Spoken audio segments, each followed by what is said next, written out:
The foundation of human understanding teaches an observation exercise, often called meditation, which permits you to become objective toward your problems and allows your heartaches, bad habits, fears, and anxieties to be completely eliminated from your life without effort on your part. Until you have begun to practice this exercise, much of what you see and hear on the following program may be shocking and upsetting to you. But if you will listen calmly and with an open mind, you may discover the key to the peace of mind and joy for which you've been searching all of your life. And now, from the foundation of human understanding, here is Roy Masters. Welcome once again to the program, How to Control Your Emotions, and under this title we talk about many things.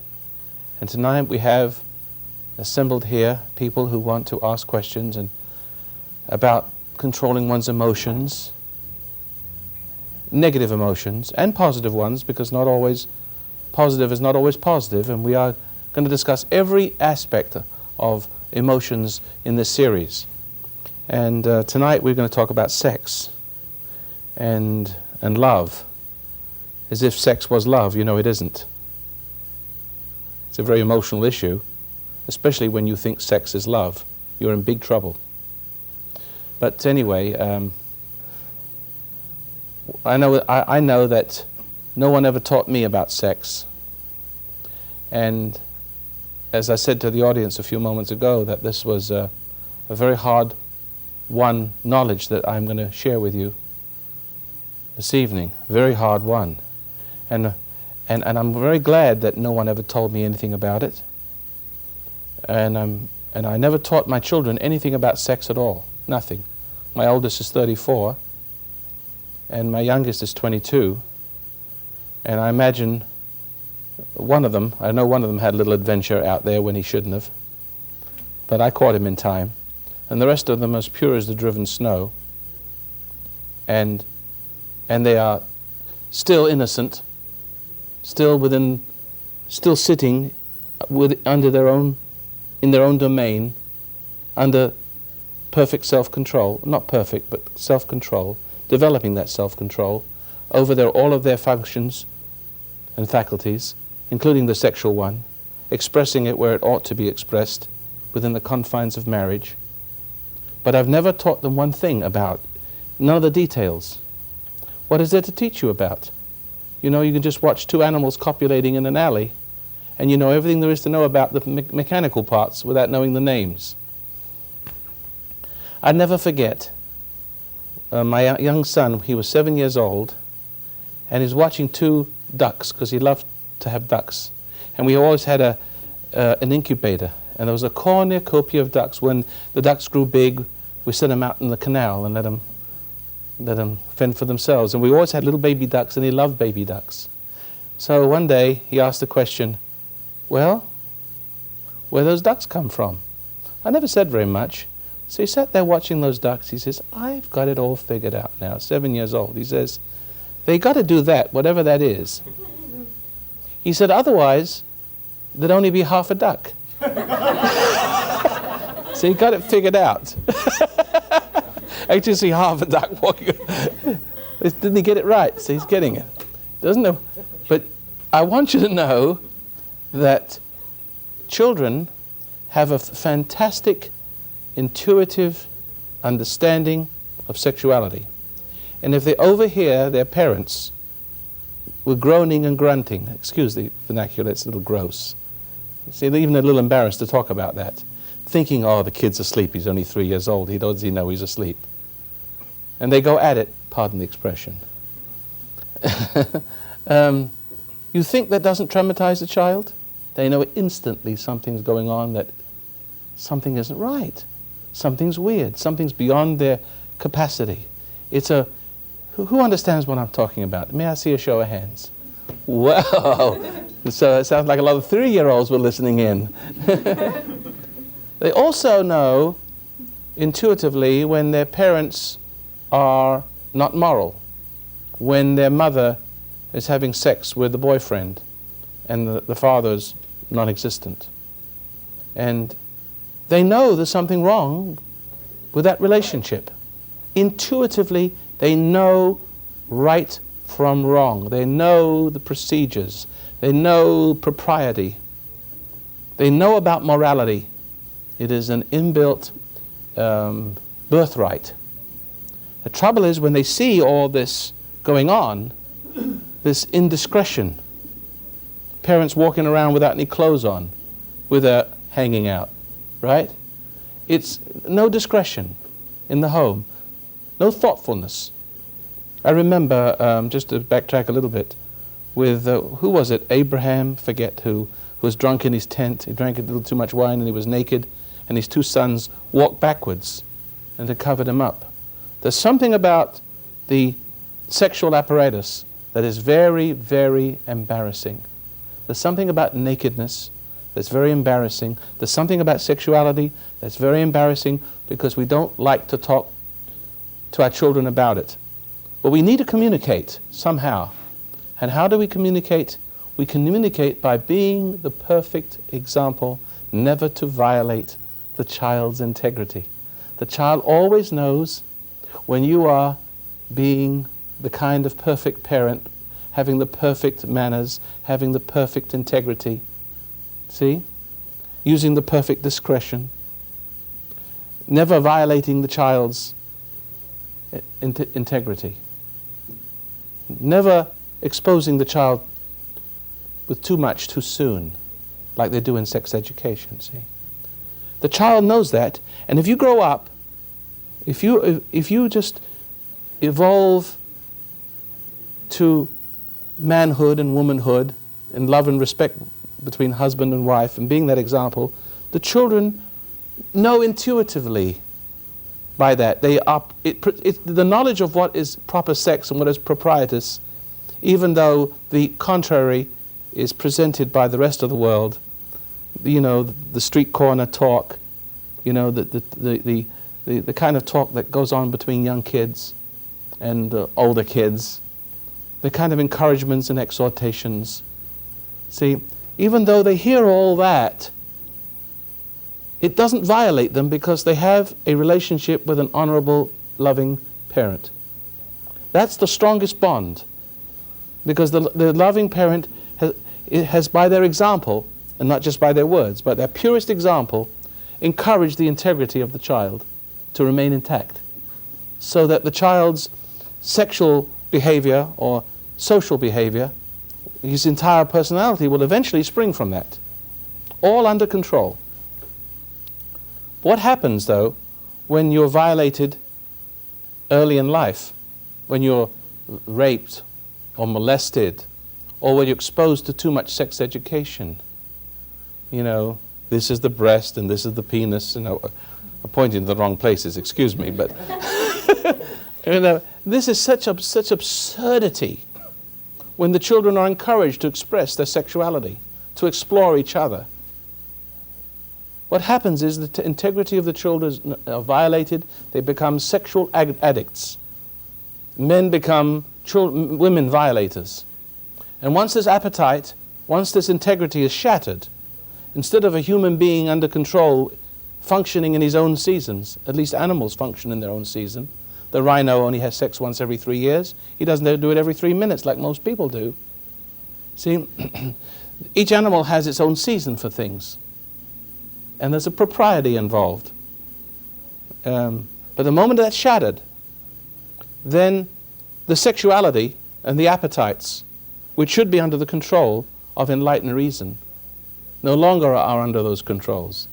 A sexuality is awakened that is controlled by the violator, and it answers to that which has awakened it, and is very often serviced by that which has awakened it. And of course, the nature that is awakened and serviced by the awakener, well, that identity becomes more completed. Like the drug addict, for example, just to make it clear. The drug addict desire for drugs, for the fix, is awakened by the experience, the awakener, the seducer. This desire would never have awakened. It would never have been there were it not for that which has seduced them. See? To experience the corrupter's spirit entering through the forbidden fruit of drugs. But as soon as that happens, the identity or nature, or the spirit, if you like, of the violator enters and awakens the need for the drug and the drug violator, the pusher.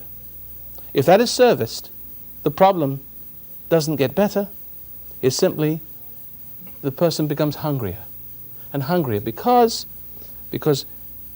with sex and with drugs and with alcohol, whatever means you are corrupted by, you are given birth to. Your new identity, what is corruption? If you have a good president and then you have a corrupt president, you have a totally different order of things. See? You have evil coming through or good coming through. You see, if you lived in West Germany or East Germany, you were under a different system. You acted through in different ways. You acted through in a good way or acted through a bad way. Well, once you've been violated, the self that once existed to answer to higher order and to enlightened reason no longer responds to that, because that's what the separation, how paradise was lost. Paradise is always a state of mind before it's, before it becomes a physical state, but so is hell. So, all of us in some way or another have been violated as children, and the sexual nature unduly awakened. And we're going to discuss this. And when this sexual nature is awakened, then strange things begin to happen. See? And the craving never stops, because it cries out to be satisfied, and we always draw to us the spirit of the person who did it to us. For instance, if a young girl is violated by her father or a brother, then unconsciously and strangely that girl is drawn to the same kind of person. If in marriage, if indeed she does get married, she will marry the same kind of person that violated her. And there's a part of her that enjoys being violated, and she loves and hates it, you see? And she can't help herself. We all seem to produce the same conditions that spawned us. Even men go back to the kind of women they knew as mothers, to mother them. Women go back to the same kind of men they knew as fathers. It's a strange thing. And cannibals always elect cannibal kings to service them so they can be secure for being cannibals. So do we when we become fully awake sexual beings, animal beings, out of control, with that kind of identity, are always looking to be sexually serviced, to do the servicing or one being served. But the corrupter and the corrupted are tied together like a jailer and the jailed, but they're both prisoners. Surely the jailer is as much a prisoner as the jailed, the one he's handcuffed to. The woman that services, the man that demands the service. See, he teaches her to be the corrupter, to service his craven needs. This need that sprung from some memory in some past experience, he knows not how and when. This is what we're going to discuss. How did this sexual appetite, this strange sexual appetite spring, where did it come from? We've got 2 hours to talk about it, and I think I've already fascinated you enough so that you're all sitting there with your mouths wide open. You know? Is there any questions? I want to invite audience, because you know I can talk to that wall and make it and make it come alive. And the trouble is, can I talk to this wall and make it go? Now, so far, is there any questions about what I've said? Yes. Yeah, I do. One second, we're going to have someone come around, because it's pretty important that we get some audience participation, because it helps me to enlarge on some of these ideas. Otherwise, I'll go on for hours. Okay. Yeah. Isn't it true that sometimes when I've known some people or worked with people who were molested as children, and as adults they go one of two ways often. I'm speaking of little girls now. They will either choose a man, just as you said, who is who can sort of in some way, in some psychic way or in some psychological way, reproduce that event for them. keep reproducing it, or they will choose someone who's exact and flee from the experience and try to find the. In other words, they learned from it somehow what they Yes, you see, did all not want. corruption produces one of two extremes: aversion or fascination. But remember, even the aversion contains fascination. In other words, if you're running from something, obviously you're attracted to it. Well, obviously, you're being formed by it. You're also being formed by it. And unconsciously, you see, deep down, but the deepest need is to be attracted to it. The strongest need, even though you're running from it. Well, I can see how you could, that you know, your attraction to it, that makes sense to me that there's an attraction to it. And I can see how you would choose a person, you know, a woman No, would choose a husband. you wouldn't be choosing. It will be, you'll be compulsive about your choice. There is Yes. no more choice. Right. You are compelled or rebelling against choice. But if you don't either choose, or if you don't choose the subject or choose to run from the subject, then what You cannot are you run going from to it. be doing? It's an appetite and a need that's got to be fixed. And even though you may not, let's say you never get married. Let's say this person is running from the experience which they're afraid that they need. They're afraid of their own needs. And they're drawn, but they won't admit it to themselves. They will seek to be raped even in fantasy. They will have that experience. They will create it in their own mind, if not in reality. I guess I'm asking if there's any way out of this for a person. There is a way out, yes. Is to realize, see, most people are caught up in their emotional state that evolves soon after the trauma experience. Now, let's discuss this, since the question is asked me directly. The answer that I'm about to give you is true for just about anything. If you're corrupted by food or music or drugs or sex, the answer is the same. Exactly. There is no difference in the answer. But let me just lay a little foundation first and understand this. That you must understand that man is different from the animal. Now, we don't see much different. As a matter of fact, I don't like to insult the animals by, bringing them into the same level. Animals are much more noble than human beings. A worm is more noble than people. Because a worm, at least, is not corrupt. A worm is a worm is a worm.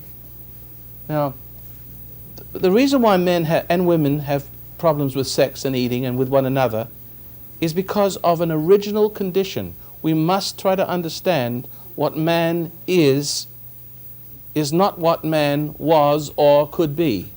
We could return to what I call the paradise state. Now listen, this is very hard to take. But man originally, and I'm absolutely sure of this, 100% sure, there's not an atom of doubt in my mind as I tell you this. You may think this is very strange. But man in his purest, most ideal form is non-sexual.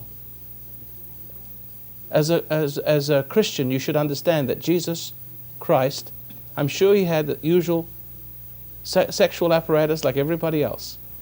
But he was not married, nor interested in women, and he wasn't a queer. See? And I have lost my interest in women, and I'm not a queer. Because I presently am going through a stage of transcending need, finding a greater love, something greater in me to embrace and to be embraced. The relationship between man and woman is exactly the same relationship in an emotional state, in the fallen state, as man should have with his Creator. Exactly, except woman becomes the God. Just like the drug addict and the drug pusher, they have exactly the same relationship with each other, that man being serviced and loved from within, but with his own God. In other words, the external relationship duplicates exactly on a lower level. We call this corruption. Because, look at it. Look at the nature of violation. Originally, you live in a moral state. You've never known this moral state, but you may remember it because you were a child. Remember, you listened to what went on in the next room with your mother and father, doing the things that are now embarrass you to talk about. We spoke about that in the beginning. There's something that tears at you and shocks you when you see this kind of behavior and you do not understand, and when you see a child born. It's very embarrassing to see a child slither out. They show it now on television. But still, it is a terrible shock to see you came through this way.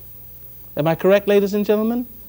It is not natural to see yourself coming into the world, in a little packet.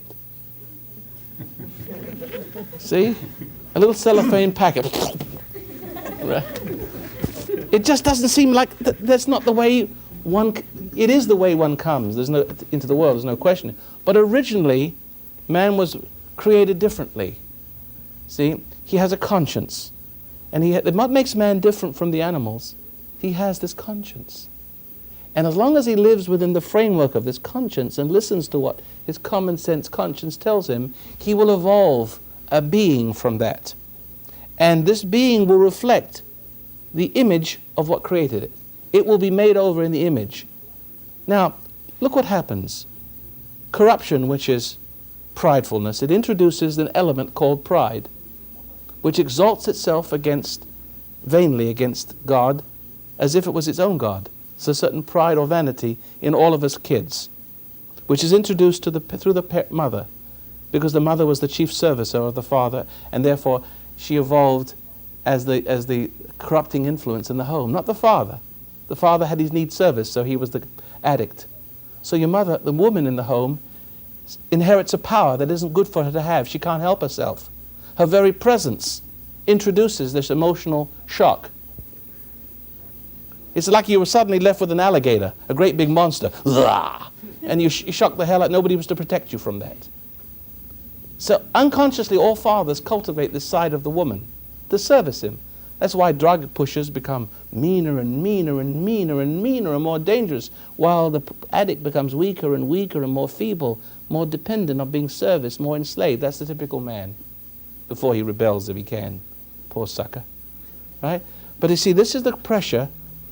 And the spirit of the woman, is the same spirit that that speaks about in Eden, when paradise, it's there in your own home. You see it's coming through generation. So this is the shock that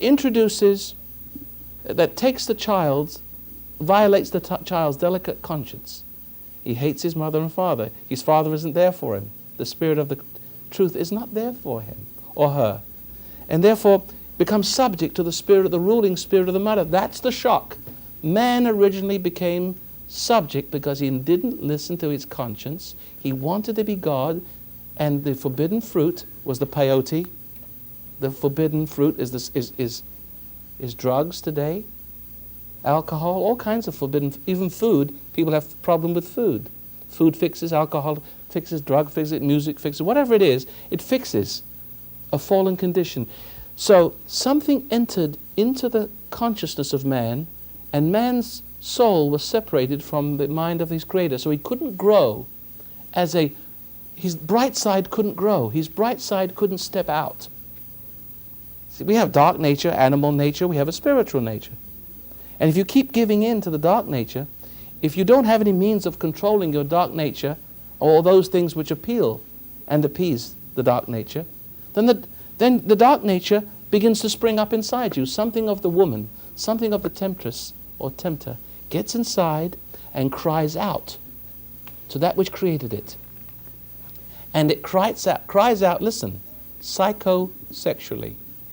Because the sexuality of a man represents death coming alive, the perpetuation of generation as opposed to the perfect way, perpetuation of regeneration, which is eternal life. Because man, as an eternal being, the ultimate goal is a non-sexual eternal being, growing and renewing from within himself through the embrace of God. Of course, if any woman sees that kind of man, she feels safe with him. But where are those kind of men that women feel safe with? You see? That's the quality of goodness in a man that a woman looks for. But that quality isn't there when a woman looks for a man. Unconsciously, what is in a man cries out for that which corrupted it as a child, mother.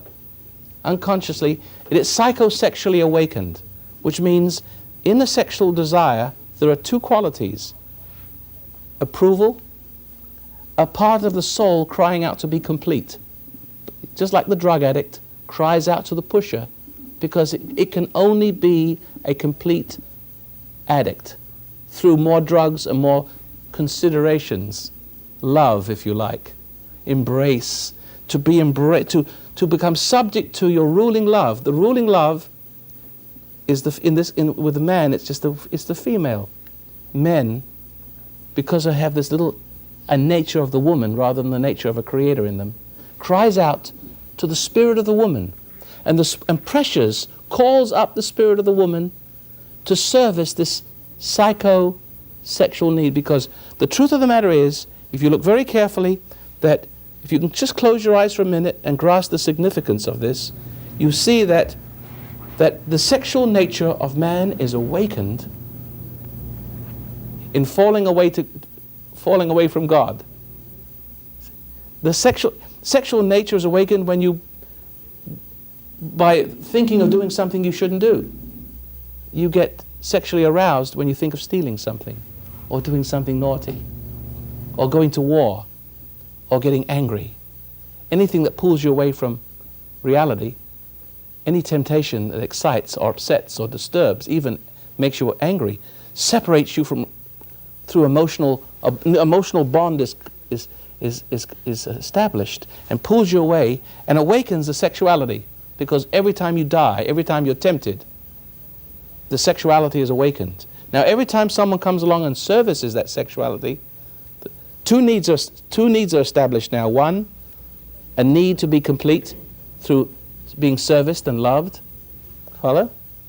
The soul needs to be complete. He says, love me, mommy, tell me I'm a man, tell me how wonderful I am. You need to involve yourself in the ruling lover. So like God, you deeply involve yourself in some love, it gives you something of itself.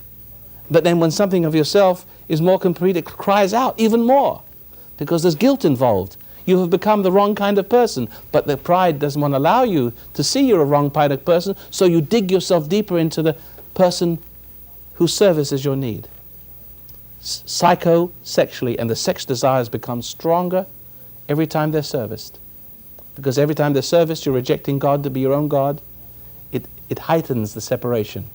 Now I spent a lot of time talking, and we only had one question, but we're going to continue this on our next show, which is tomorrow night, but it's still tonight for you people here, because we're doing everything tonight. But tomorrow night for the audience. Thank you very much.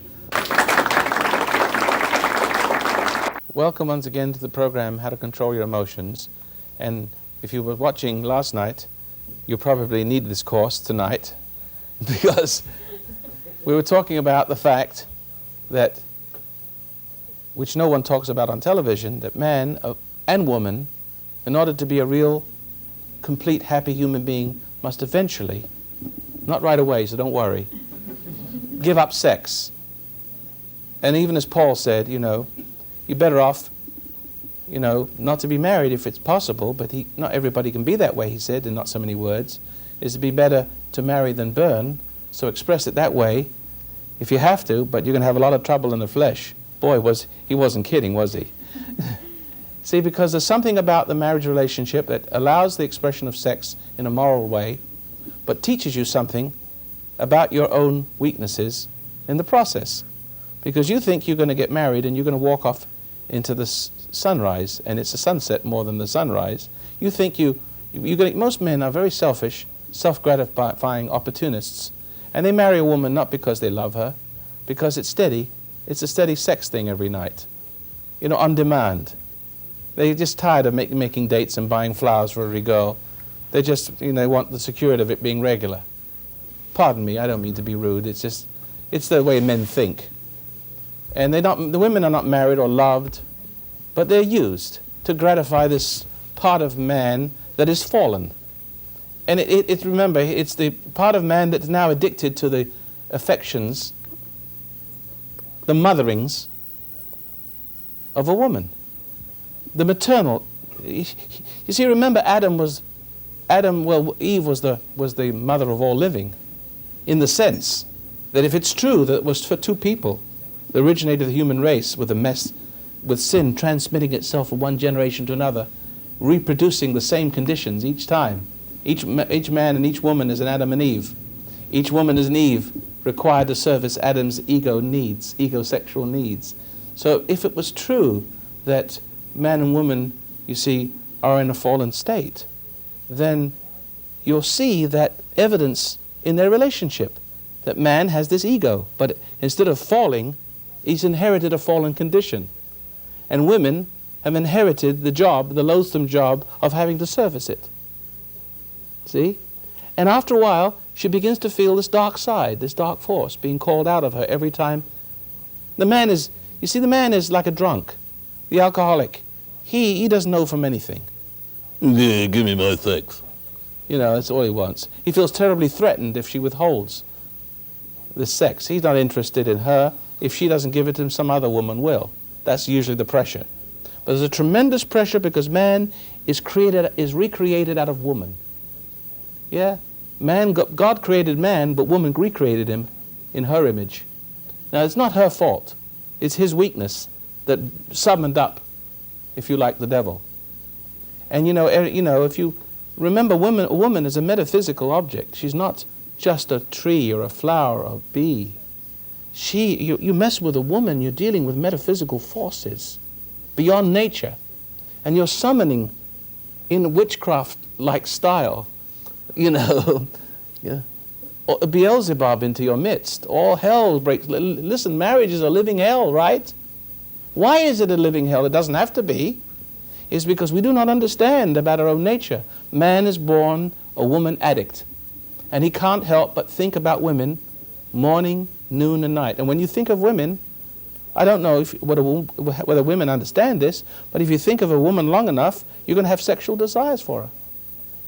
See, in other words, the longing is always toward the woman, away from the reality about what a man you are. See, it's always outward toward the woman. Men, in their pridefulness, are moving away from the reality, the shame of their fallen condition. They're looking for validation for the monkey they've become, the woman that's made a monkey out of him, looking towards the woman for validation. And when he gets it, he's worse off. When he doesn't get it, he's upset about it. He feels threatened, all the more determined to be reassured and validated. So what I've been saying to you is that we must understand, in order to deal with our sexual problems, the problem with teenage abortion and pregnancy and gonorrhea and chlamydia and AIDS and all the horrible sexual diseases, to understand that man is disintegrating, becoming more and more of a sexual animal. You see? Through a condition called pride, and forcing the woman to service this need, see, and to turn through her love, the very love that the woman gives, that the man demands, that very love, that consideration is a reassurance that wrong is right. Do you know what that means? Every time a woman loves a man, she makes him more irresponsible. She makes him fail more. And as he fails more, the sexual nature is awakened more. He becomes more insecure the more he's made secure. Do you see the point? The drug addict is made more insecure when he's made secure. Anybody? Yes. You said that when a woman gives in to a man, that reassuring him that wrong is right. Well, when is it right, even in marriage? When is the sexual act right? Try to understand this. Remember I said in the first part of our program that there's a East Germany and a West Germany. And the West Germany is represented by man being within his center of democracy, in control of his faculties, listening to his common sense, never doubting himself, not being fully sexually awakened but eternal. And as long as a man stays within this framework of consciousness and conscience, then his sexual apparatus, everything is in control. The moment he is seduced outside this, he comes under the principle or the domination, dictatorship of the seducing spirit. He goes into East Germany, you come under the dictatorship of the communist hierarchy, right? Can't help it. So that when men, not understanding their birth wrong, see, not understanding they're actually born in East Germany, subject to women, enter into a relationship with women immorally, that in other words, they are opportunists seeking to have their sexual appetites satiated and their egos gratified or put into a state of omnipotent ecstasy for 25 minutes. But they can do that in marriage. Yeah, well, you too. can do that in marriage, but I'm answering the question. Okay. But in other words, when you have sex before marriage, and most men do, and you actually, remember, marriage is an institution set up by God like democracy, or this republic. The kind of people that grow in a republic are different kind, in the Republic of the United States, are different from the Iran or Hitler Germany. A different system produces different people. See? So the whole purpose of marriage is to work out the problems of sex and the fallen condition. That man should learn and being guided by the Holy Spirit. You see, and the Holy Spirit being present because he has entered into marriage in the correct way, which means this. The woman, he refrains from sex before marriage and restrains himself because of respect for his conscience and knowing these principles without being taught in school. Like I learned them. I didn't have to go to school, but you're recognizing even now that I'm telling you that it's true, that you respect a man that you can't tempt. And you don't respect the man you can tempt. A woman tempts a man to find out what kind of man he is. If he can't be tempted, you feel safe with him. You want to hitch your wagon to his star. You feel, ladies, do you agree? And all the ladies in the audience agree, but those dumb brutes out there, what do they know? Right? See? They have to find out through pain. You know, I'll give her love. They scratch their wooden head to give her love, and she turns into a bitch. Why? Because he's entered East Germany, and what do you expect in East Germany? See, but dictatorship. You give power to dictatorship. The more you give the woman the power to love you and to be the center of your existence, the weaker you become for it. The more enslaved you are for the sake of that what you need. And a woman feels like she's mothering this man. And she hates him for it. And he can't understand why she hates him. She feels guilty, and then she does a little double take.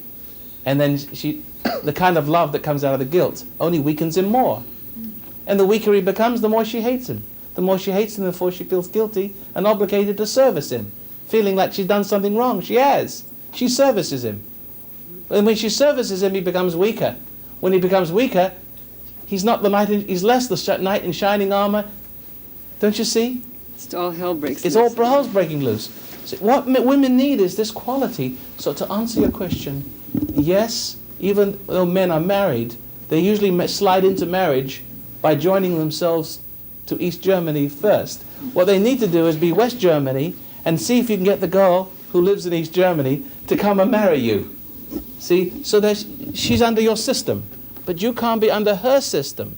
That's why you join the woman to the man, the moral man. But if the man is not moral, he joins himself to the woman who's under the influence of the serpent, so to speak. Follow that? It can never work out. So in marriage, what has to happen is that when the couples realize they've entered into a relationship in the wrong way, so what they have to do is go back to their corners and just not have sex for a while until the man recovers his sensibility and gets a little control over himself and start crying out for mama to service his craven needs, see? And shows a little independence from her so that when she sees that, she has a little respect for that. And then she joins herself to that which is becoming respectable. It is so simple. And then the sexual relationship won't be perverted. Because he'll never be asking her to service his pride. It'll just be a sex. Boop, boop, boop, boop, finished. No big deal. Like chickens, you know. Boop, boop, boop, finished. Not trying to make it last as long as they can. Like rhinos, hours and hours and hours and hours. You sink deeper into some emotional stupor. and you haven't got enough strength to go to work next day. You have to take uppers and downers and God knows what. Gentlemen, if you ever felt weak in the knees, you can't work, you know, you feel like you're a bit woozy in the day, and you feel when you're driving off the road sometimes, it's because you're too into the sex. It's taking your strength and your life and your energies, your psychological, just like the dope pusher is taking the energies and the life of the addict. It's not meant to be that way. It's just supposed to be a physical thing in its right place, produce children. And I'm going to tell you something. If you want to be a father, the more sexually a slave you are of the woman, the less respect your wife has for you. But if your wife has less respect for you, the kids won't have respect for you either. They won't listen to you.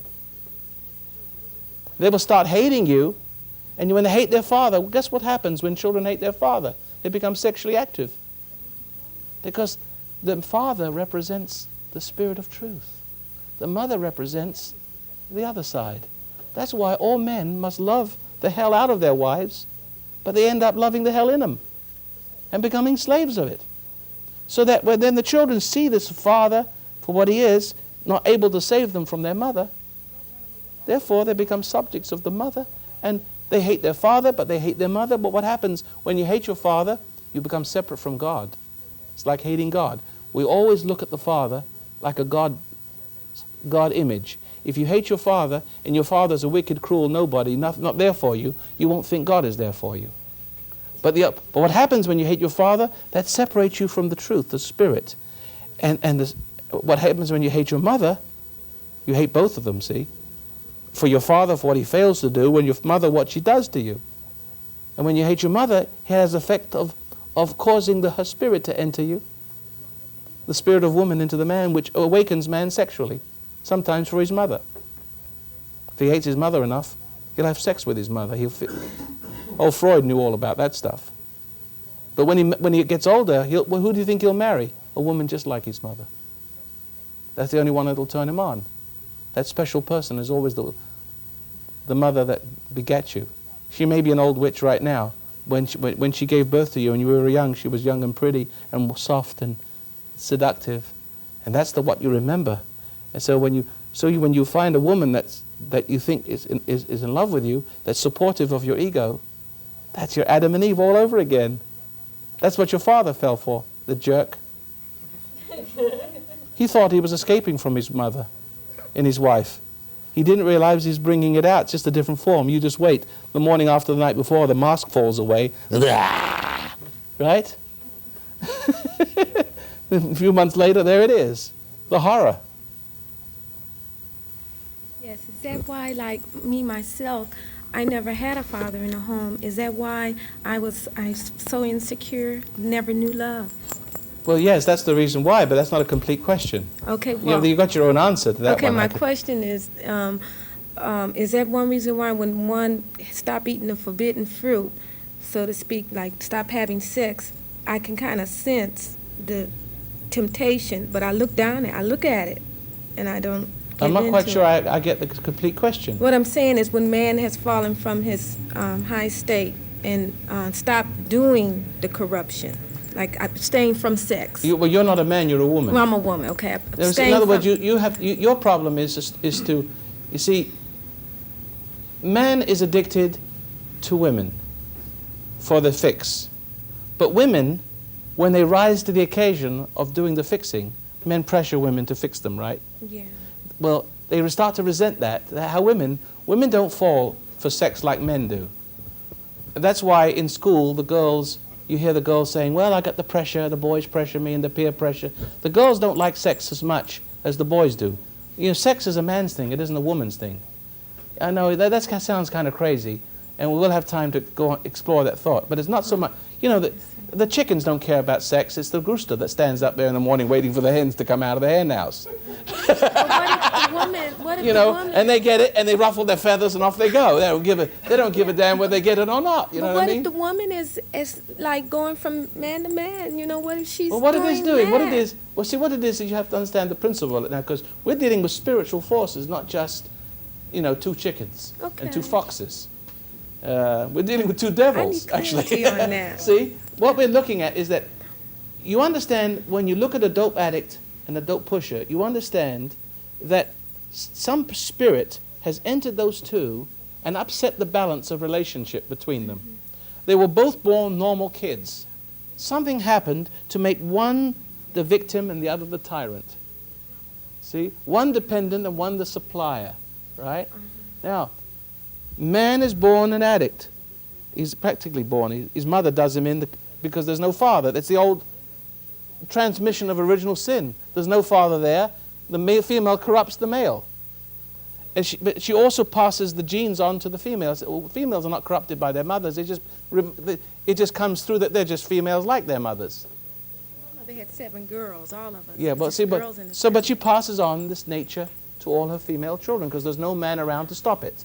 So now, and women want to be saved from this. They're always looking for a father image to save them. They never find such a person. They only find a man who is violated by his mother to pressure him, to supply him psychosexually. Because he's got this ego need and this sexual need which are together. Yes. See? And you service one, you service the other. See? And the woman who rises to the gauge to ease the agony of his dilemma, of his conflict and his burning, is the one that is most successfully pressured to respond to service. But this is how it works in a woman. A man falls in love. See, he falls, and his loving takes the form of terrible pressures towards women. The woman that's most like his mother, he focuses on. She doesn't understand this, but she feels something rising up in her like her mother did with his father. See what I mean? Exactly. And what it is that she starts to resent. Look at the word. She, feeling the pressure of the man, this ungracious, undignified, lustful thing, looking at her this way, forcing her, calling it love, asking her to prove herself to him in order to have a relationship. This is a terrible, she's teaching her the wrong thing. He's teaching her his own downfall, really. He doesn't know it. Because up is down to him, you know what I mean? And down is up. So, when she feels this pressure, she resents it because she's like that innocent child. There's something wrong with this way he looks at her. It is, every woman knows this look. And it frightens her, it disturbs her. And she starts to resent pressure. The moment she resents that pressure, she's hating man. And the moment she's hating man, she's separated from her own ground of being. She's no longer a woman, she's a female. The man, or the male, the man has come out of the male. And the male is an animal that brings the woman, the female, out of the woman. See, women are supposed to be much nobler creatures. So you bring the animal out of the woman to service the animal of the male. What you got is a female creature that services and, and is reproductive, the same as the man, you see. So the moment this happens, the man dies to the woman, he becomes the addict, she becomes supplier. She feels guilty like something has gone wrong, but she feels responsible. Adam and Eve in the garden, what do you think he said to God when something went wrong, they had these fig leaves on, sexually conscious, self-conscious. He says the woman's her fault. The woman men always blame women for what goes wrong through women in their lives, through the misuse of women, you follow? So, but the trouble is, this is the problem. When she becomes separate from the ground of her own being, and she is able to draw, because in a fallen relationship, what happens to the addict? Let's come back for a moment. The addict literally gives his substance, his money, his emotions, to the pusher. He gets satiated with money and power, see, ego-wise. The woman, exactly the same way. Instead of growing from the ground of her own spiritual being, she starts growing on the downfall of men. She learns to seduce to get love. And when men dig themselves into the woman to draw up their assurances from the woman, something of his energy comes from her into her. And she feels powerful. Her sexual feeling is not so much sexual, it's mental. She's high as a kite. But now, in other words, she has converted instead of the life of the Spirit within her, she's dependent on lying and loving and servicing men's needs for the sake of a sense of power. If she can't get love, she has to get power and contempt. It makes her into an animal too. And both men and women sort of live off each other like dope addict and dope pusher until they die on this wretched earth. Now, we got, okay. Yeah, I see my need for women, like pulling something out, and when pretty girls go by, you know, it's like a magnet sometimes. And how does a man, when I struggle with it, it gets worse. You struggle with it because it gets worse because you cannot pull yourself up by your own bootlaces. You have to understand the principle. We're on this planet Earth. The moon revolves around the Earth. I'm just going to use a metaphor, okay? The moon goes around the Earth, and that moon cannot escape the gravitational pull of this Earth. It's impossible. It cannot fly out to space no matter how. It cannot escape. It cannot be saved.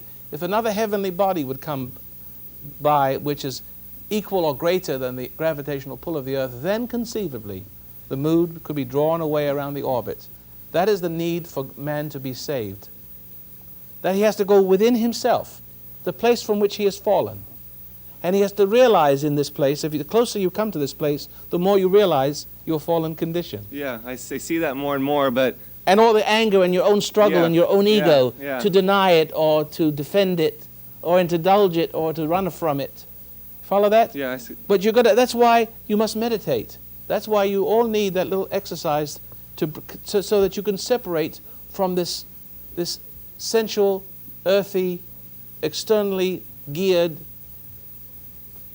lifestyle, you see, that's always serviced and drawing its strengths and its reassurances from cultural lies and liars and manipulators and psychopaths and sociopaths of all sight.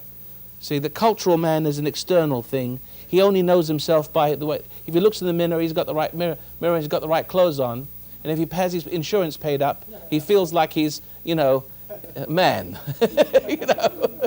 He drives the right car.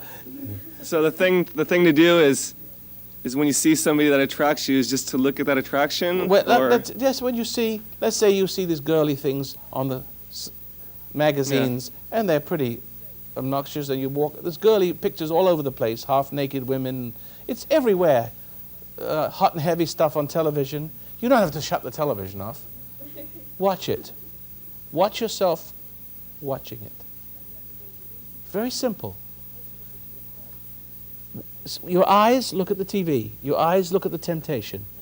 Normally, when you look with greed and lust and opportunism to service your ego, you get into everything. It's lust, gluttony, avarice with money, all those things which awaken feelings, sensations, to want, to have more. These are because you look for every opportunity to draw from whatever it is you needed in yourself from the external thing. What I'm trying to say to you is to learn the meditation, learn to be objective. Learn to, when you see a pretty woman, observe the pretty woman. Observe her little torso swaying in the wind. See? And don't turn away from it. Give your attention. Watch how your attention is stolen. You try to look away from it and you can still see her, right? Your mind gets pulled. Just simply watch it, stand back, and watch the feelings that arise, but don't indulge them. See, just watch yourself watching. It's like being involved in TV. You can be involved in the TV until you've got all fears and feelings rising. Or you can suddenly realize you're in too deep into the play, into the plot. Stand back across the room and watch it and just let the images on the screen and deprive yourself of that pleasure, and you will become a new person. Yes. We're going to have to take a break here, and we have to call the shots next week. Next week is really still tonight for us. I always have to be honest. So next week we'll continue with this discussion. So if the audience will come back next week. Saturday and Sunday evenings, as usually it is here in Los Angeles. I don't know where it might be playing at different parts of the country, but just come back next week, our next program. We'll continue these ideas because this audience is now geared up, ready to go, aren't you? And so is the audience geared up to come back next week, I hope. Thanks for listening, and join us again.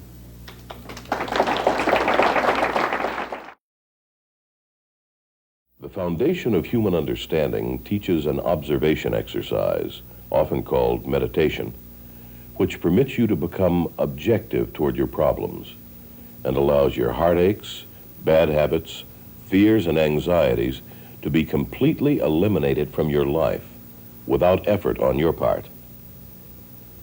Until you have begun to practice this exercise, much of what you see and hear on the following program may be shocking and upsetting to you. But if you will listen calmly and with an open mind, you may discover the key to the peace of mind and joy for which you've been searching all of your life. And now, from the foundation of human understanding, here is Roy Masters. Hello, welcome once again to the program, How Your Mind Can Keep You Well and How to Control Your Emotions. I'm getting it all mixed up, but it's all right. And I hate to be deceptive, but we got the same audience all mixed around to look like a new one.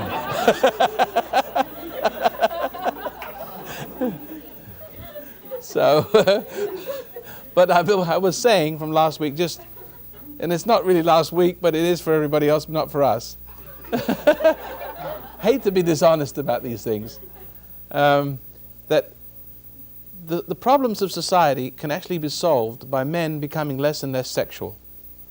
But if you cultivate this sexuality, which is really a descent from a fallen state, being worshipped, if you worship this fault, if you worship homosexuality, if you love a drunk, if you love anyone who has a fault, what could you expect from that love but reinforcement of the fault?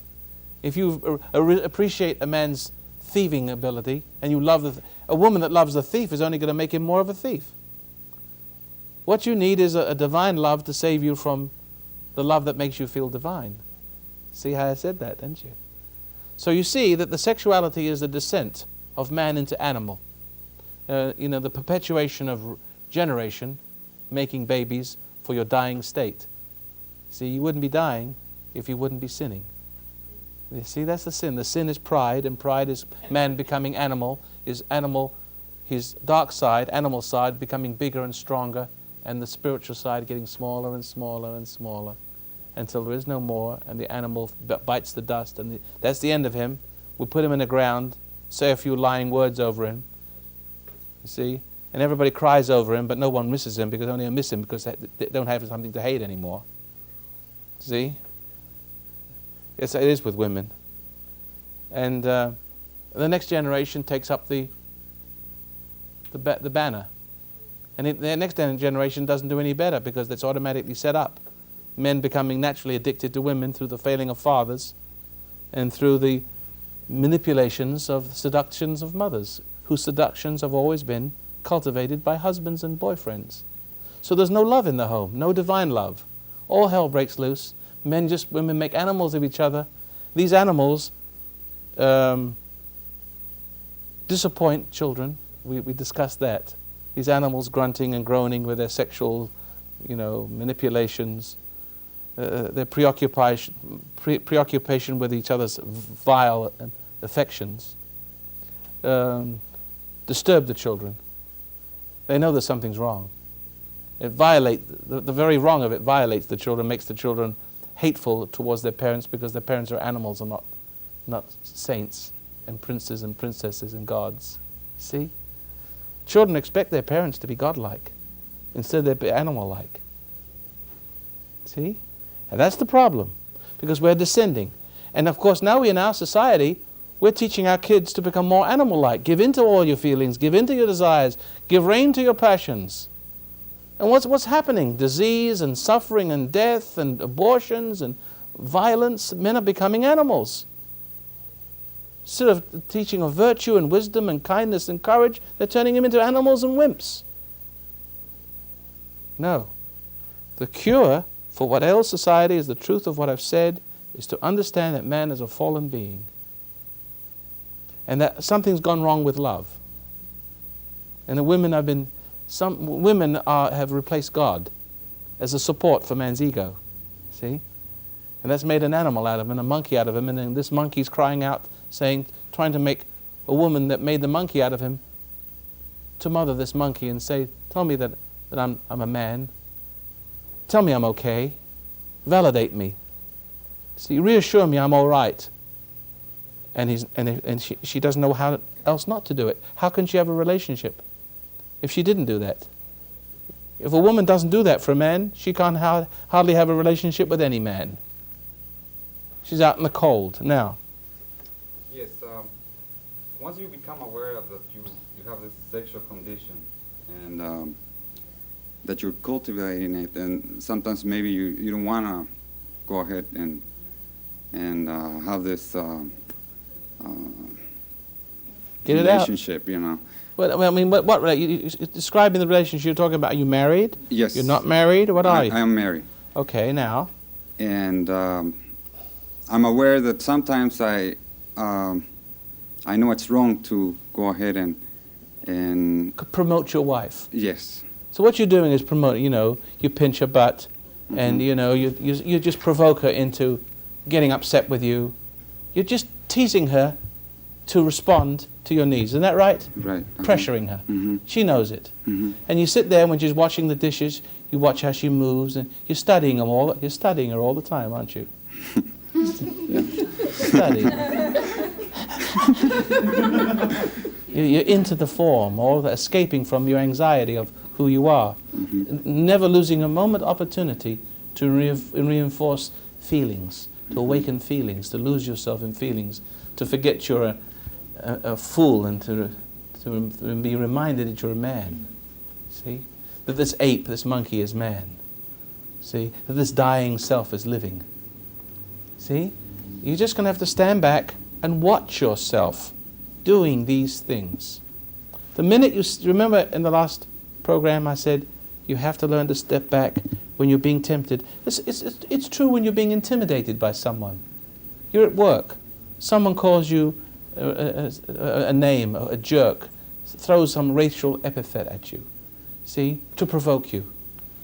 How do you deal with that? Those arrows that get inside you and awaken passion, rage, awaken the animal, the beast, to destroy, to go home, to knock down, to build yourself up. Even anger towards your boss or anybody, just daily pressures, cruelties in your work, on your job, awaken sexual feelings in a man. He comes home and takes that on his wife. How do you deal with that? You have to stand back inside yourself. You have to find a way, a place of peace within you where you see resentment. The key here is love and hate. Resentment awakens sexuality. But so does love, looking for love, awakens sensuality. Both of those two. Stand back and let them both pass. As a matter of fact, I just want to tell you, very simple, that resentment is a key here, because that's how sexuality is awakened in children, because they resent their parents for not being gods, you see, not being pure, so this resentment towards the parents separates them from the ground of their own being. Hate awakens lust. It makes insecurity, lust for sex, lust for money, the insecurity, see, it separates us from the ground of our true growing, and we're cast adrift in a fog. And we tend to reach outward towards people, places, and things. You see? So the more resentment you have, the more it intensifies the need to go outside to fulfill it. Because the thing came from the outside through resentment, and it cries to the outside for love. See? Resentment plants. Isn't it necessary to make a decision, or is it just Not necessary to make a decision. just to become aware of it? You see, yes. In other words, the Bible says, seek and you shall find. Now, the word seek is a wrong word. It means, seek implies to search externally, under rocks in libraries. But see, that's right. But the proper thing is that inside you inside you there's got to be a yearning for some indefinable thing, something that you long for but have never known. See? And if you have that yearning, the Spirit of light, the Spirit of lights, if you like, will answer that need and draw and enter into you and lead you on your journey. It will give you this objective state. You will therefore become different from all other men. Most men are klutzes. They're lost, diffused. They're sort of fused to their animal feeling self. Because the shame of being an animal, not a god, every man wants to be a god, becomes an animal. And then he starts to realize by the light of the pursuing conscience that he's an animal, an ape, and a slave, and not a king. See? And then how does he escape this? He looks for experiences and stimulations and excitements so as to excite the consciousness to fuse with the animal flesh, because then he only sees through animal eyes, and he hears only through animal ears, and he sees but he perceives not. He hears but understands not, because understanding threatens the ego animal. So long as he has someone to stimulate and service his needs, and so he's sort of anesthetized by all this trivia, all this external excitements, then he feels happy. The ego feels happy. His stomach, its nose at reality within him. But so such a person cannot know anything of what you and I are talking about. They're the pod people, the plastic people. See? He's the cultural slave, the slave of culture. You know, he goes to church and he talks to the preacher, and the preacher seems to understand him, and he understands the preacher, and you know, he dies, and for $100 the preacher sends him to eternal heaven. And he knows himself only because he looks in the mirror, he's got his clothes, and as I said, he's got his insurance paid up, he has his identity. See, he plays a little rock and roll music and he knows who he is. And the real self has never evolved, never grown. And most men are like that, and satisfied to go that way, and you can't talk any sense to them because they don't want sense. They want to know that they are okay as gods, and they've got some liar, some lover, who validates the fact that the fallen nature is really rising, and that animal is man. See, monkey is man. And they're perfectly happy in their ego state. But you're not. What makes them happy, what makes them content, is the same condition that causes conflict in you. Because your desire, your yearning, is towards the light. Theirs is towards their own brand of heaven. See, hell is heaven. The security of pleasure, the warmth, the comfort, the woman's body, something, pleasure and stimulating and reassuring. That's what they are. They are subject to that ruling love. They really think they have something when they haven't. They are subject to delusions of grandeur. See, your destiny, everybody sitting in this room and many people watching tonight, have a different destiny. And if your destiny is different, for whatever reason, don't ask me to explain it, you cannot be happy with what makes them happy. What makes them happy, if you jump into the water with them, you think there's something wrong with you when you're a kid, and so therefore you leave behind your principles and your scruples, and you join them, and you find that you can't get back. You don't even know where it is that you came from, but you don't belong there. You go there to get the acceptance, and you can't find the happiness they seem to have. So you are now searching, yearning, and when you yearn, the Spirit of truth comes, and it pulls you into an objective state. And only if you're in objective states can you have a teacher like myself, if I may call myself a teacher, to guide you, to encourage you, to exhort you to this way that you are going unconsciously, consciously, but to show you the right way, to reaffirm. So they have their validations, you have your own validation. I'm your validation. I'm validating that being objective, feeling a little distant from the world, watching your emotions subside, and being rewarded for this gallantry, denying yourself. It's losing. You see, what did Jesus say about this? It was beautiful. He says, if you preserve your ego life, I'm putting the word in there, you preserve this worldly ego life, ego animal life and breath. That's the Greek translation. whosoever shall preserve the ego animal life and breath shall lose the spiritual life and breath. So you have to lay down the emotion, love, hate. Hate that produces lust, that intensifies, that awakens our appetites. So the alcoholic intensifies, if alcohol makes you happy, if it gives you the illusions, the fix you're looking for, ego, then you have to do the thing that enlarges the appetite for it. Otherwise you couldn't drink such poison.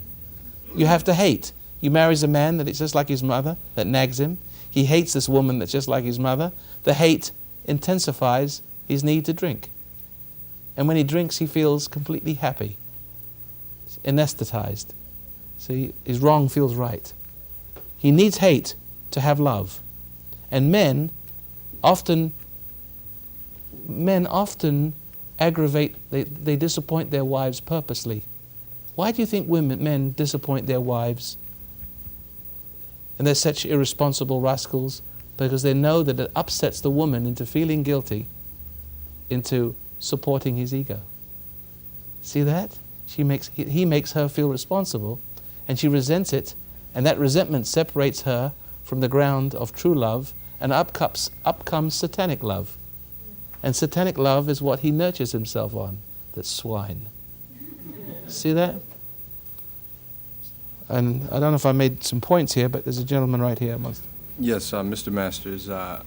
In my past, before I began to look within myself, I considered myself somewhat of a romancer, for lack of a better word. Yeah, you got the look. To any great extent. But you got the Ronald Coleman look. Is there any type of... Forget romance, it's a lie. In the sense of a world, I believe that now. That the romantic it is a lie. tries to glorify weakness. What, in an enlightened state, what way is there to romance my woman, let's say, or my wife, or my... No, I don't, but there's somebody in my life that is You'll special. know. Just be a man. Just be a man. Forget about the romance. Just be a man. I'm in a relationship, though, let's say. Well, are you having sex? I mean, I should not say No, that. I'm not in a situation right now. You're not an indulger? No. Well, in other words, be a gentleman. Buy the lady roses. Go through the old-fashioned... Do it the old-fashioned way. Earn it. Let's say a husband and wife. A husband and wife, is that all that is ever going to take place between a husband and wife? You're finished? I see. Yeah, okay. Listen, less sex is better sex. The less you do it, the more you enjoy it. That's a strange thing, so then you do it less, so you enjoy it more. So after a while, you're not doing it at all, and that's the greatest joy of all. See? Because happiness is not needing anything to make you happy. Ultimately, you're completely renewed and invigorated and perfected from within. That doesn't mean to say that you can't enjoy life. You go on to better things. There's two kinds of pleasures, good pleasures and bad pleasures. And you can eat to live and live to eat. Whenever ego enters and failing enters, it tends to seize upon the object through which it enters as a source of eternal gratification. See? And for its eternal, the illusion of being an eternal being. So the more you eat, the more you are. And the more sex you have, the more you feel like you're becoming something. But all it does is intensify the illusion that you're becoming something, and then as soon as you stop, you realize you've become nothing. Now how do you deal with that? You have to find a way to intensify the pleasure. And usually when you find out that you're becoming nothing, it upsets you. When it upsets you, it intensifies the need for pleasure. See? So you have to take the upset out of everything. Learn. In other words, if your wife turns you down, let's say you make the usual approach and she turns you down, fine. Learn to deal with disappointment. Learn to deal with rejection. Because remember, you're dealing with two things, the sexual burning and the ego rejection, the ego testicle. That's right there. Only animals have an ego testicle. Only human beings have an egotistical need. The animal is pure, there's no ego, there's just testicle. Pardon the expression, you see. So there's no problem. They never have any guilt. But man has an ego problem. And somehow it's attached to his testicles. You see, he can't help himself. See? And it's because the ego awakens the sexual. And the sexual, when satisfied, intensifies, makes the ego more sure. It reassures the ego more, you see. And when no sooner as the ego is reassured and perfected, it feels the conflict because it's the wrong kind of perfection. And then it thinks of the sex again. Is there such a thing as a high sex nature? I'm not saying I'm one of those, but I've heard that term. No. And some people... Just understand this, that sex is simply something you have to go through. Put it this way, as I try to describe the Adam and Eve syndrome, okay? That man and woman were man and woman. Then because of the failing we were talking about, they became male and female. And they bore children. Man was first born from God, and see, and woman came out of him. Now everything's back to front. Man is born of woman. See? So, woman comes out of man because that's why she was called woman.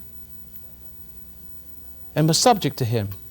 But no sooner as the desire to be God entered in, seduction came into the picture, the serpent, the spirit, came into the scene, the other spirit, operating through the woman, appealing to the ego of man, then everything reversed. Man was no longer created. Something new happened. Man came out of woman. I'm not saying it's very well. It's not as smooth as it should have been, but it's ever since then, man is procreating. But the ideal state, if I can just get to the point, the ideal state is that you can see that the whole human race descended, came into existence through the first pair. And the ego and the sexual and the reproducing and the glorifying of this reproducing, you see?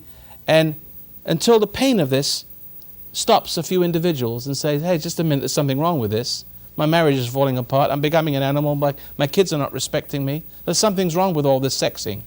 I feel like it's driving me to drugs. It's driving me to drink. It's driving me to other women. See, I feel guilty because I'm no longer a one-man woman and a one-woman man. See what I mean? Something's wrong. I'm getting further and further out of my depth, out of my boundaries. I'm going into this dark country. I'm lost. I'm losing myself. I'm depressed. I'm guilty. I've got sickness and disease and suffering. Where am I going? No, obviously there's a journey back. So while Adam, the whole human race descended, and we've only known, we weren't created like Adam, we were only created through a mother and father. We came into the world through this little package.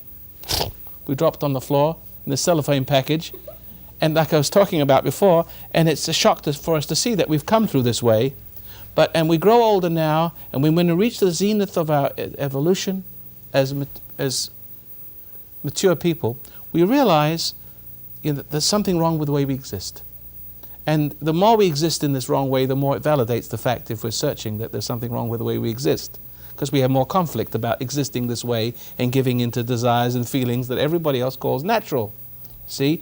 So you have to understand that the journey now back is to perfection, to the paradise state, so that each man and each woman eventually find themselves exactly like Adam and Eve in the paradise state, no longer procreating animals.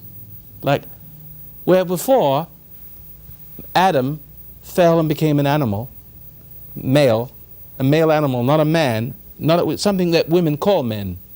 They praise the sexual beast as if it was a man, and it becomes less of one. See? But originally man was perfect, or close to it. The choice between becoming God, eating the fruit of the forbidden fruit of pride, to become God caused him to become an animal rather than a man, a male. He had the other fruit of eternal life. He didn't reach for that. He thought he could have his cake and eat it, see? But originally that brought out of the man the male.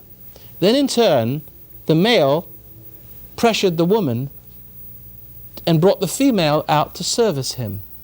Then they became sexually procreating beings, and they produced children. And they, dying have to reproduce more bodies, like animals do. When they die, they're imperfect, they produce more children. And of course, we take pride in this.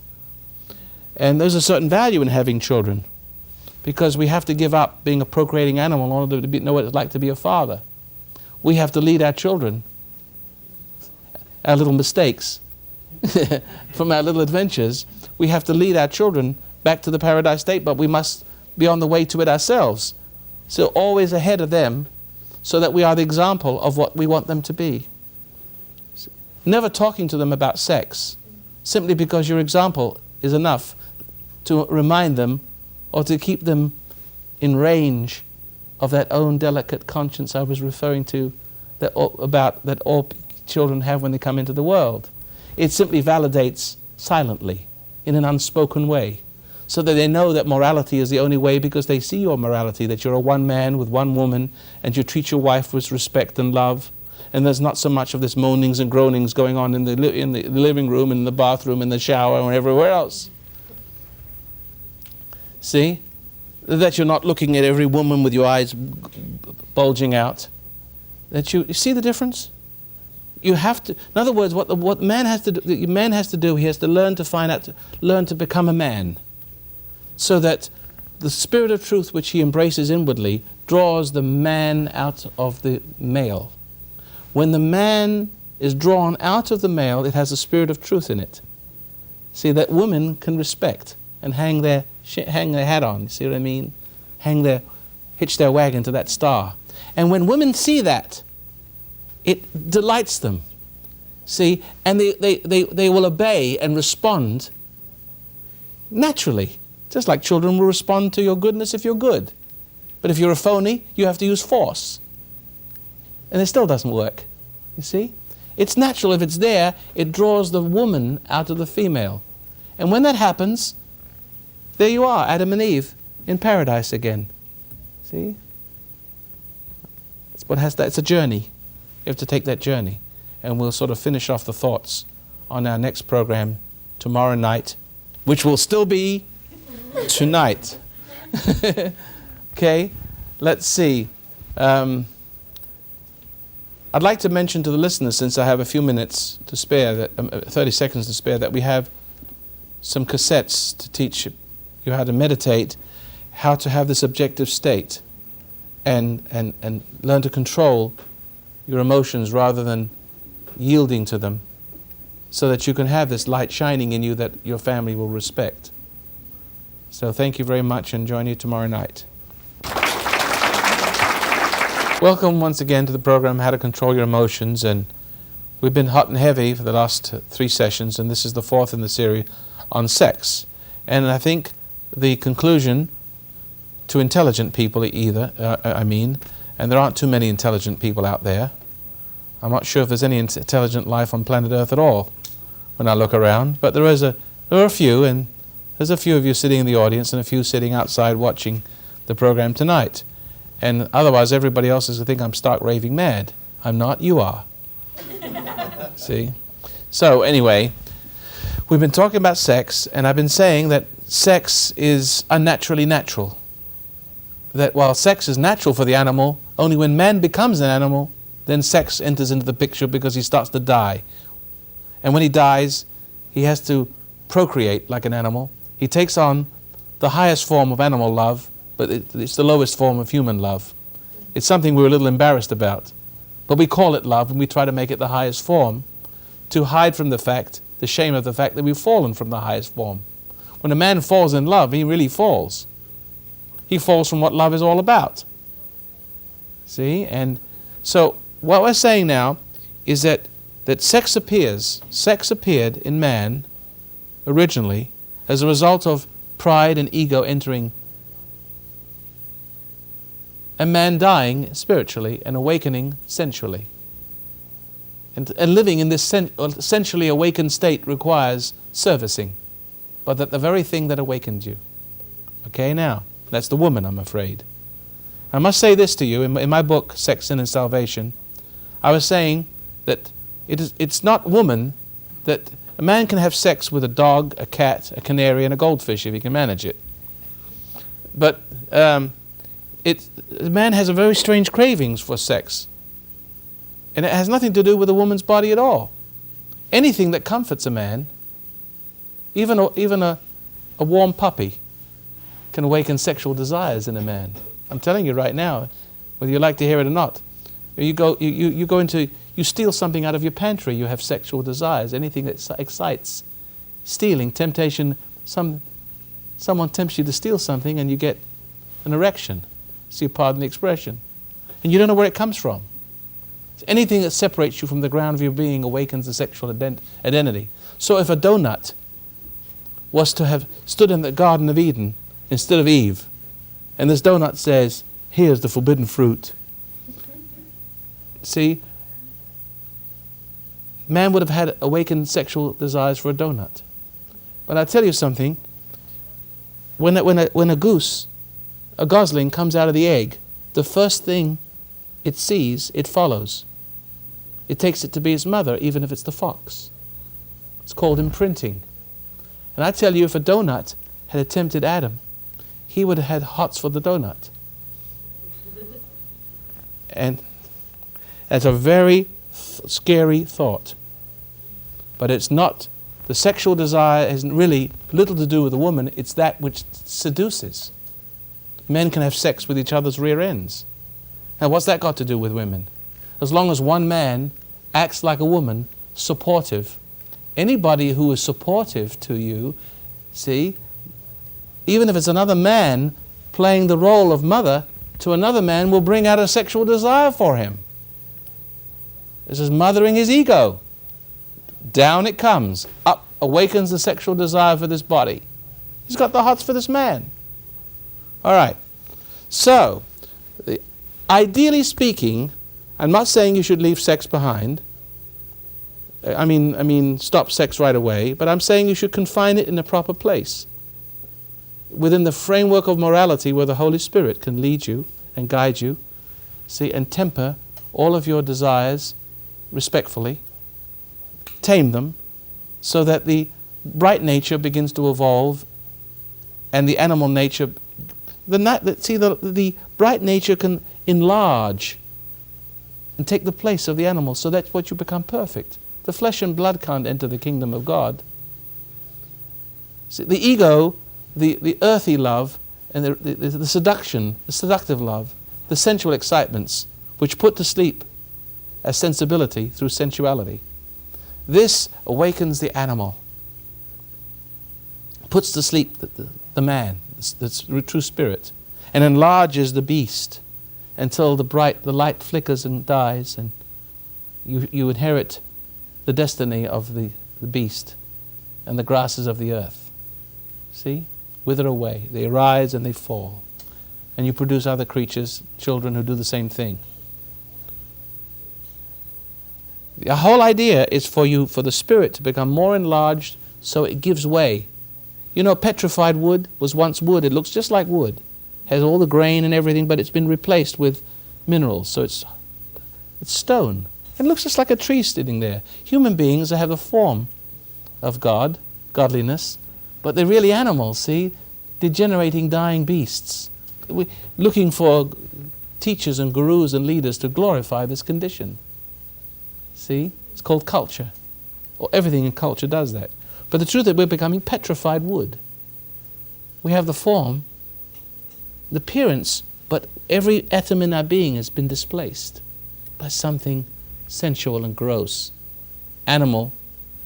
See? We want it to reverse this. We want to replace every atom in our being with a spiritual quality, see? And then but we're leaving sensuality behind and finding new satisfactions, new enjoyments, new pleasures. Yes.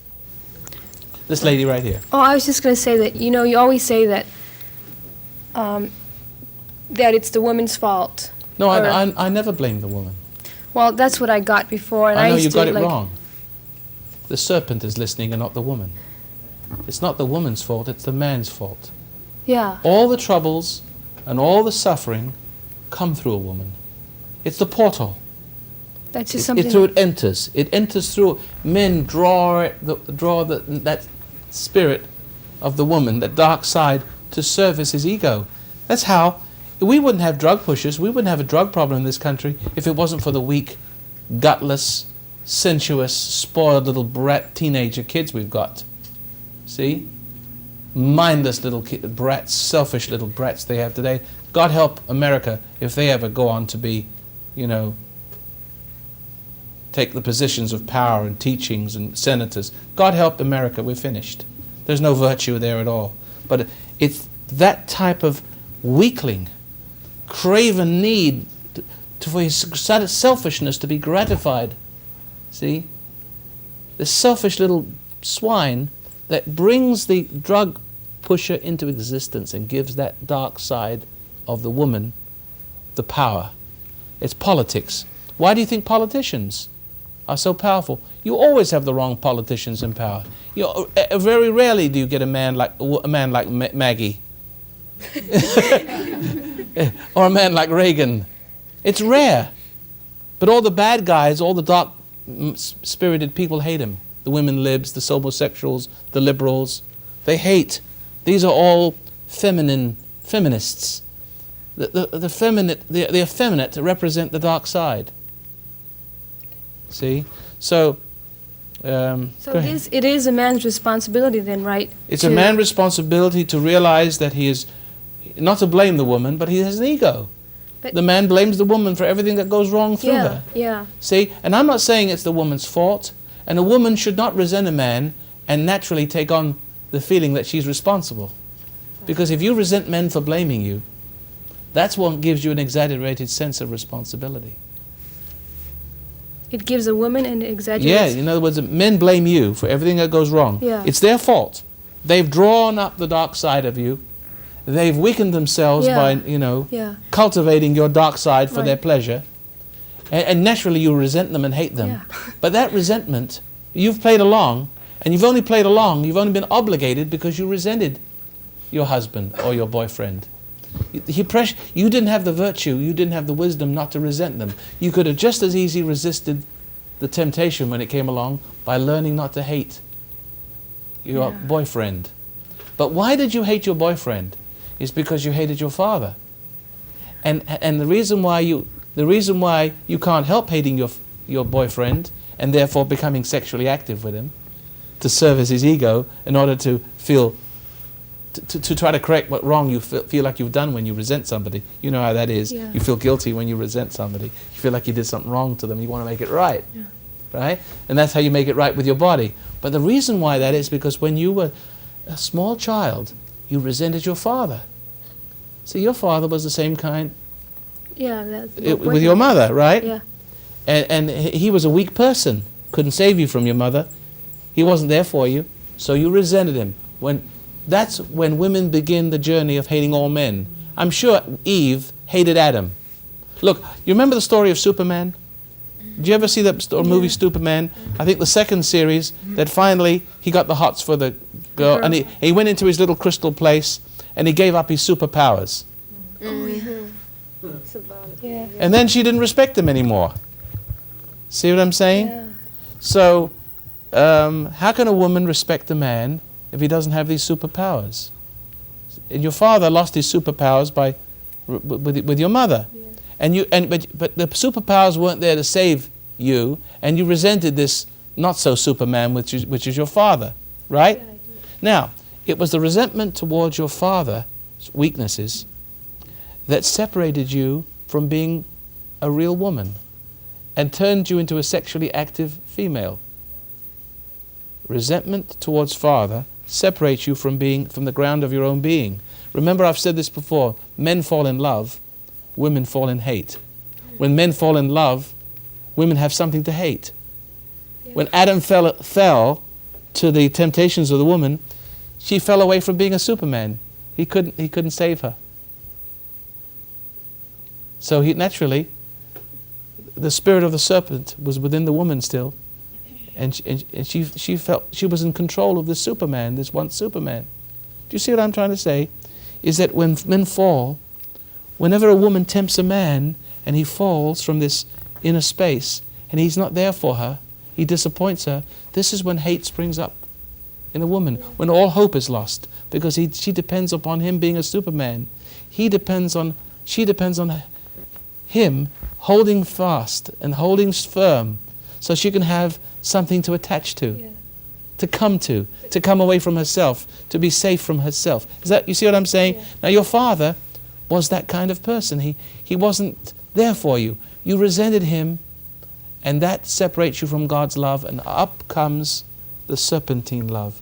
Whenever you are resentful towards a man, you are separated from the boundary of God's love, the security of being an innocent, sweet little girl. And when you hate your father, it separated you from God. And up from that separation, nature abhors a vacuum, up comes this other kind of love. And this serpentine love, see, is unconsciously subject to a man's pressure. You don't know how to say no to it. Yeah. See that? And it alone knows how to be secure by servicing a man's needs, just like the pusher knows how to be secure by servicing the pushover. If he services the pushover, he has a customer forever. He lives off the person's dying to him. And so this is the part of you that can't help but look for a man that's weak. See, because because you are separate, you're no longer the kind of person you were, because you've resented your father.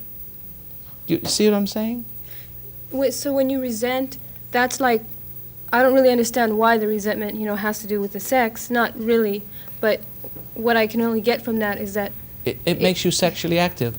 Resentment makes a woman sexually active. Why?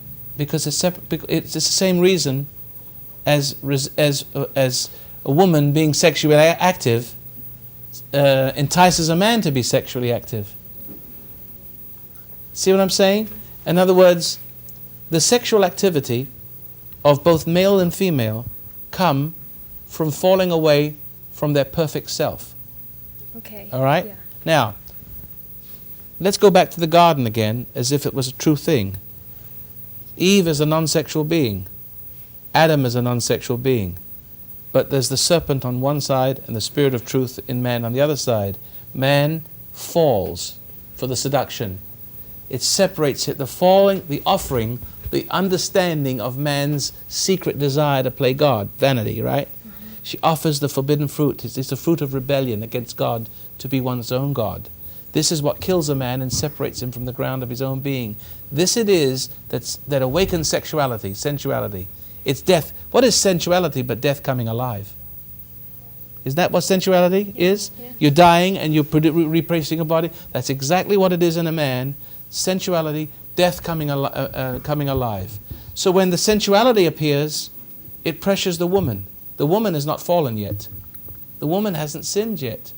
But the moment she starts to feel the pressure of the animal that she has created unconsciously and unwittingly, the moment she starts to feel that, and she resents this man because he's not there for her, that resentment causes her failing. Women are very bitter creatures.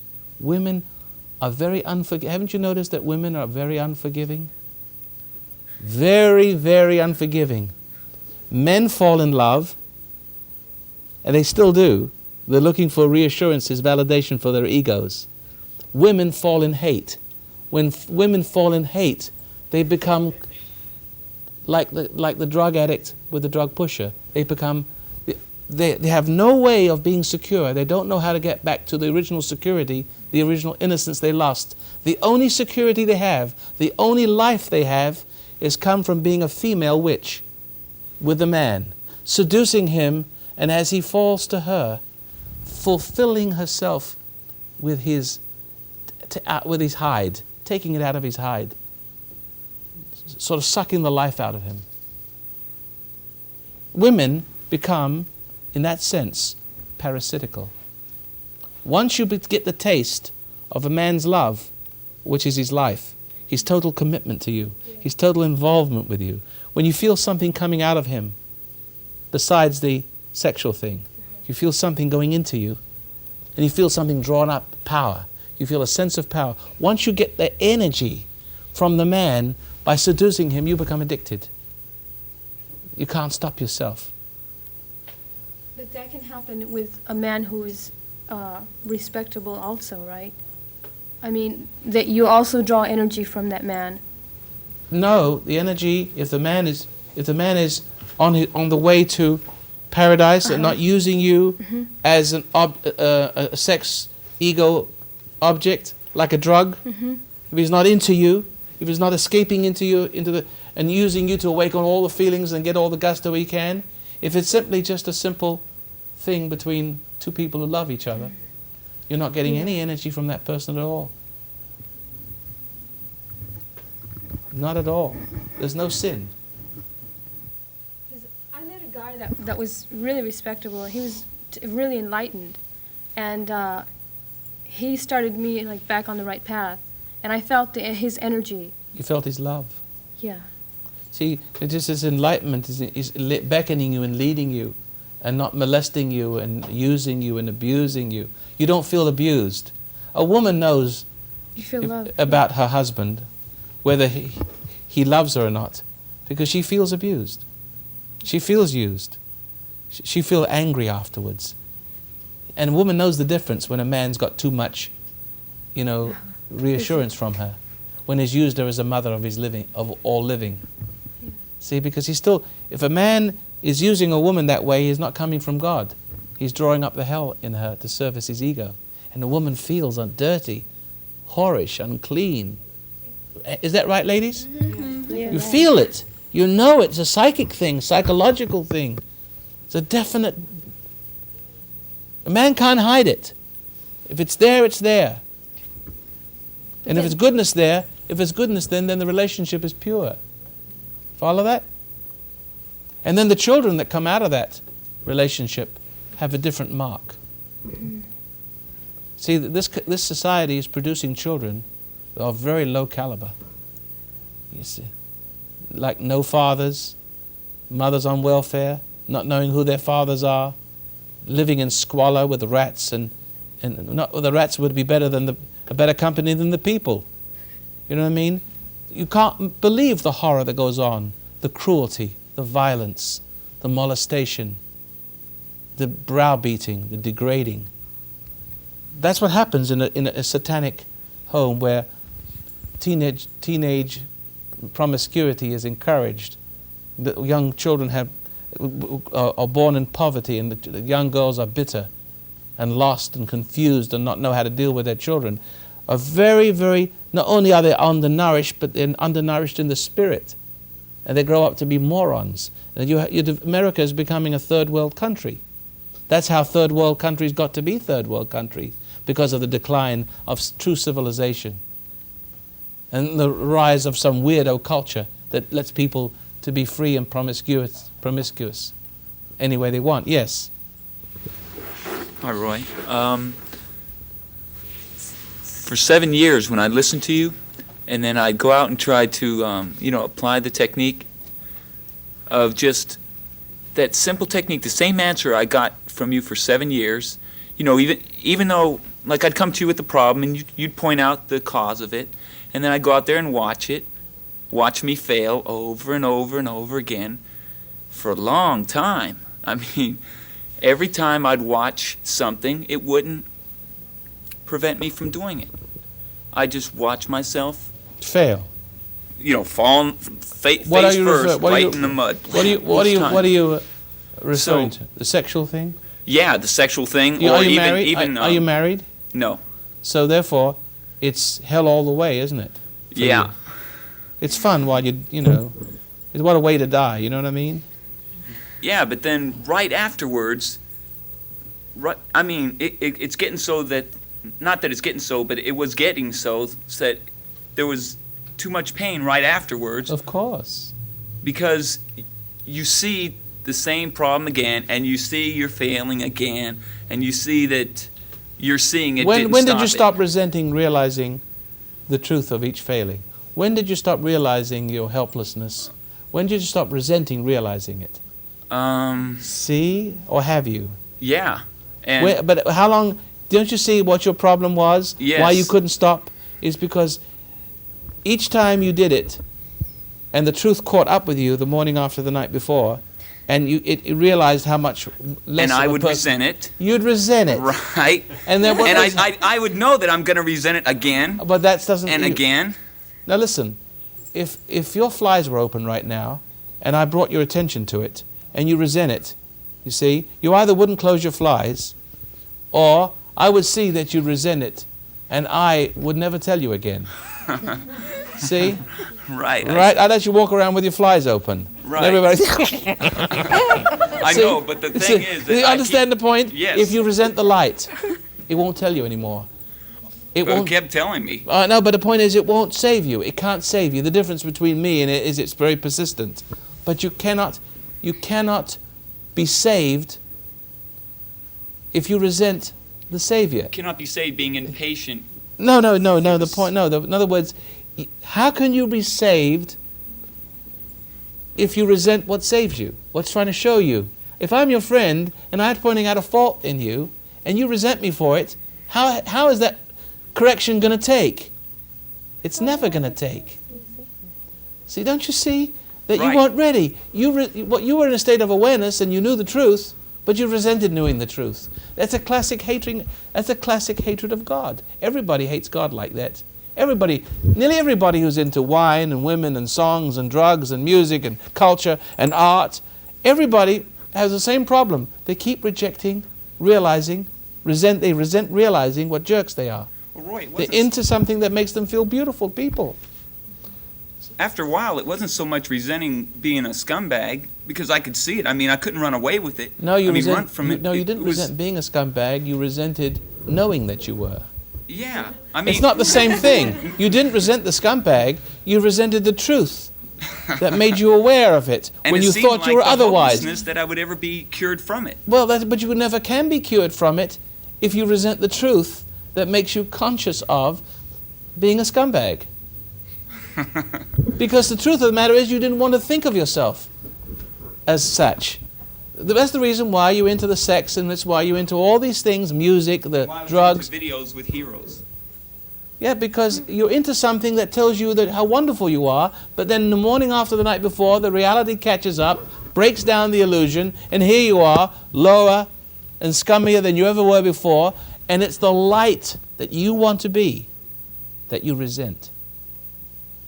That's why the moment you stop resenting, realizing the truth about yourself, and just say, feel the pain of it, without taking a nosedive into any fantasy or the next pleasure, or start thinking about the next drink. If you can stand back and just take the pain of that reality until it refines into something called repentance.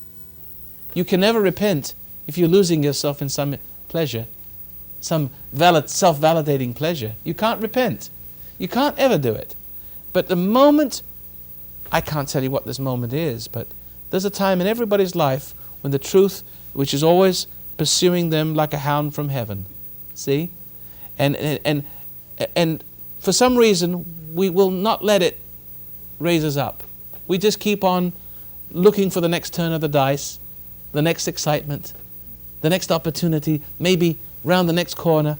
That's where we can feel that we're something, be that something we've always wanted to be, fulfill that impossible dream, see? Have that illusion of grandeur, become famous and great and glorious and high. We're always looking for that elusive, that lie. But somewhere along the line, some sooner, some later, some never. But sooner or later, you are ready to realize that you want to come back to reality. See? And at that moment, for some is a special moment, you stop resenting the truth. And you start to feel the pain. Where it once was humiliation, it turns into humility. And humility into repentance. It naturally follows a natural order after that. And when you repent, you're forgiven. And when you're forgiven, it's called salvation. A new spirit enters into your mind and into your body and starts acting its life out through you. And you become a new creature. As the scripture says, if any man be in Christ, you be a new creature. You have to be in, but you have to be out of those things for him to be in you.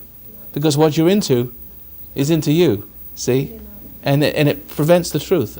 We got to go. This is the end of our sex thing. We could go on forever and ever and ever. Thank you very much for being a good audience.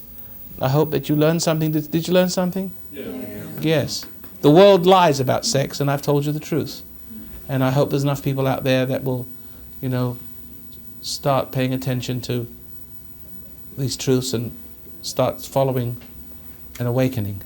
Anyway, just we're running out of time. I've got to say goodbye. Thanks for listening, and support the program with your contributions.